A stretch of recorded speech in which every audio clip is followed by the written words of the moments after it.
നമസ്കാരം സുഹൃത്തുക്കളെ. എന്താണ് ബൈറ്റ്? ഡിജിറ്റൽ രൂപത്തിലുള്ള വിവരങ്ങളെയും ഡാറ്റകളെയും മറ്റും അളക്കുന്നതിനുള്ള യൂണിറ്റാണ് ബൈറ്റ്. ഒരു ബൈറ്റ് എന്നാൽ 8 ബിറ്റുകൾ ചേർന്നതാണ്. ബൈറ്റ് എന്ന അളവിനെ സൂചിപ്പിക്കാൻ ബി എന്ന അക്ഷരമാണ് ഉപയോഗിക്കുന്നത്. 1024 ബൈറ്റുകൾ ചേർന്നാൽ ഒരു കിലോബൈറ്റ് (KB) ആകും.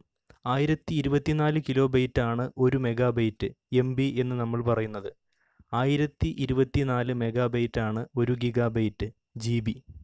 1024 ഗിഗാബൈറ്റുകൾ ചേർന്നാൽ ഒരു ടെറാബൈറ്റ് ആകും. TB എന്ന് ടെറാബൈറ്റിനെ പറയുന്നു.